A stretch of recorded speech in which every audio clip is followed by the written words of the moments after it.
Wardina Lawa, Eserman, Kalisma, Septian Hua. Baik, terima kasih. Baik, seperti biasa sebelum kita memulai kegiatan belajar mengajar kita pada hari ini, saya minta salah satu dari anak-anak kami yang akan memimpin kita di dalam menyanyi dan doa. Kita bernyanyi lagu. Baca kitab suci, doa tiap hari, doa tiap hari, doa tiap hari. Baca kitab suci, doa tiap hari, kalau mau sungguh. Kalau mau sungguh, kalau mau sungguh, glory haleluya. Baca kitab suci, doa tiap hari, kalau mau sungguh. Mari kita berdoa. Ya Tuhan, inilah kami pada saat ini. Kami akan memulai khusus belajar mengajar kami pada saat yang memberkati kami. Berikanlah hikmat dalam kehidupan kami. Di dalam namamu kami berdoa dan ucap syukur. Haleluya. Amin. Baik, pada hari ini kita akan melanjutkan materi kita pada materi bab 2, yaitu tentang langkah bersama Allah. Pada pertemuan sebelumnya kita sudah belajar tentang menjadi dewasa dalam segala aspek. Sebelum saya masuk pada materi ini, ada satu pertanyaan yang mau saya tanyakan kepada anak-anak saya yang ada di tempat ini. Di antara kamu, siapakah yang pernah mengalami penyakit parah sehingga dirawat di rumah sakit? Oh, Rita, ya silakan. Kira-kira kamu pernah sakit apa? Saya pernah sakit maaf karena dikonsoli dokter. Sampai-sampai saya pingsan dan dibawa ke rumah sakit. Saya dikonsoli dokter, katanya kalau saya tidak segera ke rumah sakit, maka saya akan pecah dan tidak bisa ditertolong. Ya, pasti masing-masing kita pernah mengalami masalah yang sama ya, seperti yang dialami oleh si Rita. Kita ini pernah merasakan suatu penyakit, kalau tidak cepat ditangani, itu bisa mengakibatkan kematian. Kita ada seorang penolong yang ajaib. Ada nyanyian kan? Ada satu sobatku yang setia. Dia adalah dokter di atas segala dokter.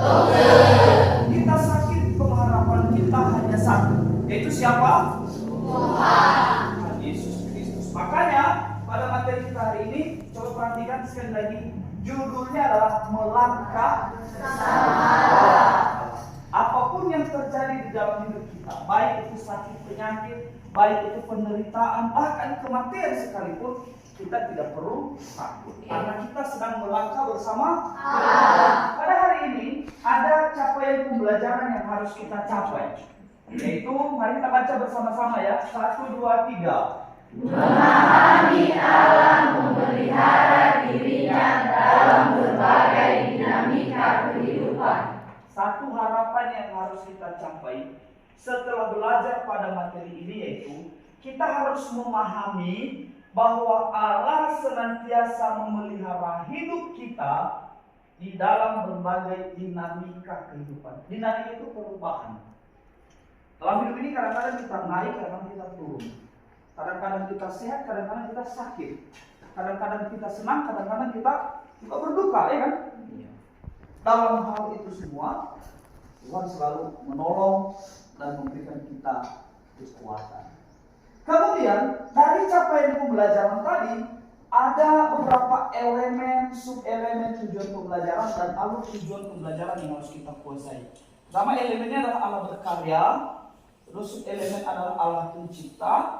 Tujuan pembelajarannya adalah hampir sama tadi dengan capaian pembelajaran, yaitu memahami bahwa Allah memelihara diri kita dalam berbagai dinamika kehidupan. Sedangkan alur tujuan pembelajaran ada 3. Pertama, memahami bahwa Allah hadir di setiap saat.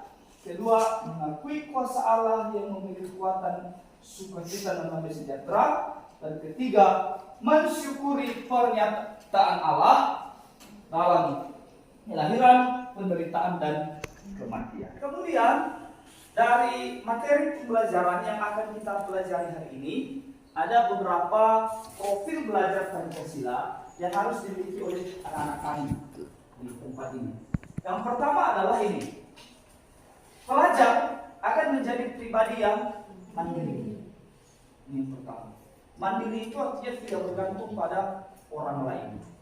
Tadi topik kita adalah melangkah bersama Allah. Ketika suatu saat nanti anak-anak kami di sini akan menderita suatu penyakit, atau misalnya akan diperhadapkan dengan sebuah masalah atau problema, Anda tidak perlu takut. Karena kenapa? Kita punya Tuhan yang luar biasa. Lalu Tuhan kita itu akan menjadikan kita menjadi pribadi yang mandiri. Kita sanggup. Ada dua topik pembahasan di dalam bab ini. Yang pertama adalah ini, Allah hadir dalam kelahiran dan penderitaan. Ini yang pertama. Lalu yang kedua adalah Allah hadir dalam kematian. Dari awal kita ada di dunia ini, mulai dari kita lahir sampai kita mati, Allah tidak pernah meninggalkan kita. Sekarang saya mau bertanya, bagaimanakah pendapatmu tentang dua hal di atas? Baik itu tentang kelahiran maupun tentang kematian. Menurut kamu, di antara kedua hal itu, di manakah yang paling menguntungkan? Kelahiran, Pak. Mengapa kamu bilang bahwa yang paling menguntungkan adalah kelahiran? Karena sejak kita lahir kita bisa menikmati kehidupan. Wah, bagus. Tepuk tangan untuk desa. Setelah kita lahir di dunia ini, maka kita bisa menikmati dunia. Kita bisa tertawa. Ada yang lain? Ada Pak. Ya, kamu. Kematian. Mengapa kamu bilang kematian? Karena setelah kematian kita tidak bisa apa. Kalau tidak, setelah mati kita tidak merasakan apa-apa. Betul ya? Betul. Tidak kita rasakan lagi rasa lapar. Tidak kita rasakan lagi rasa sakit. Apa yang dikatakan oleh Desmond betul, apa yang dikatakan oleh Warida juga betul. Dua-duanya sama-sama menguntungkan. Karena kembali pada konsep kita di awal bahwa baik itu lahir, baik itu mati, kita ini tetap miliknya Tuhan. Dari apa yang sudah dikemukakan teman-temanmu, saya perlu menambahkan sedikit. Perhatikan, kelahiran, penderitaan, dan kematian adalah suatu hal yang tidak bisa dihindari oleh manusia. Setiap manusia tidak bisa menghindari. Kalau kita sudah diizinkan Tuhan untuk dilahirkan di dunia ini, maka kita juga harus melewati yang namanya penderitaan dan juga kematian. Yesus saja yang adalah satu-satunya Tuhan dan Juru Selamat kita ya, karena dia sudah diizinkan oleh Tuhan untuk dilahirkan melalui Maria, maka dia juga harus melewati yang namanya kematian. Apalagi kita, pasti kita akan melewati yang namanya penderitaan dan kematian. Kenapa? Karena Allah adalah pengendali dari segalanya. Perhatikan beberapa gambar berikut ini. Ini coba lihat. Ini gambar apa ini? Ini gambar Tuhan Yesus. Ketika dia lahir. Tiga gambar ini adalah simbol penderitaan. Kalau ini tadi kelahiran. Kalau seseorang sudah dilahirkan di dunia ini, pasti dia juga akan mengalami yang namanya penderitaan. Coba perhatikan, Yesus sendiri yang tadi sudah dilahirkan kan? Apakah dalam hidupnya dia juga mengalami penderitaan? Bagaimana penderitaan Yesus di sini? Mengapa Yesus menderita di sini? Karena dosa manusia. Dia menderita. Coba lihat di kepalanya ada kawat duri. Di lehernya ada salib yang harus dia pikul. Darahnya bercucuran. Itu penderitaan. Baik, demikian saja penyampaian materi yang saya sampaikan pada hari ini. Mungkin di antara anak-anak kami ada yang mau bertanya atau ada? Kalau tidak ada, sekarang kita akan membagi kelompok. Kelompok 1 nanti Evrina, Dinka, April Warlina dan seterusnya. Kelompok 4 Fikar, Septi, Mewati sampai Selvi. Silakan bentuk kelompok. Sekarang saya akan membagikan tugas kelompoknya. Ini kelompok 1. Di sini ada materi apa yang mau dibahas. Lalu di belakang nanti ada pertanyaan-pertanyaan yang harus dijawab. Ini kelompok 4. Ya, silakan dikerjakan. Saya kasih waktu 20 sampai 25 menit. Mulai dari sekarang. Tanah airku Indonesia, negeri elok amat ku cinta, tanah tumpah darahku yang mulia. Semua sudah selesai? Sekarang kita akan memberikan kesempatan kepada masing-masing kelompok mempresentasikan hasil diskusinya. Pertama sekali saya memberikan kesempatan kepada kelompok 1. Baik, terima kasih kesempatan yang telah diberikan kepada saya untuk mempresentasikan hasil diskusi kami. Yang pertama yaitu pengertian eutanasia. Eutanasia adalah tindakan yang bertujuan untuk menghilangkan penderitaan seseorang dengan mengakhiri hidupnya. Bagus, tepuk tangan ke kelompok. Sekarang kita berikan kesempatan kepada kelompok 2. Yang akan menjadi hasil diskusi kami. Yang pertama, bagaimana pandangan Alkitab tentang eutanasia?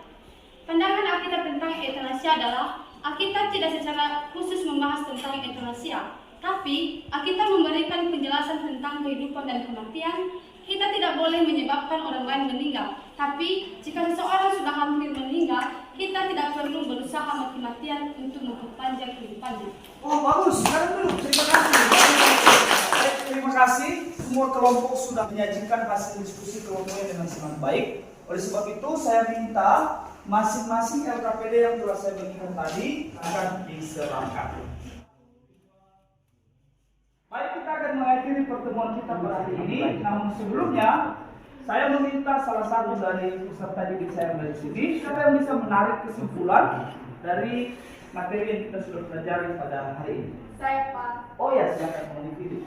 Baik, sebagai kesimpulan yang saya terima pada materi hari ini yaitu Allah hadir dalam kehidupan setiap manusia sejak dalam kandungan sampai kepada kematiannya. Intinya adalah dari materi yang kita sudah pelajari pada hari ini, kita harus percaya bahwa Allah tidak pernah meninggalkan setiap umat yang percaya kepadanya. Baik, sekarang silakan kembali ke posisi semua. Baik, karena materi kita sudah selesai, maka sebelum pulang saya akan memberikan kalian tugas di rumah. Kami silakan dicatat. Sebelum kita mengakhiri pertemuan kita pada hari ini, kita kembali bernyanyi dan berdoa. Saya minta kepada Leli Marlina. Mari kita bernyanyi dengan judul Bapa Terima Kasih. Bapa terima kasih. Mari kita berdoa.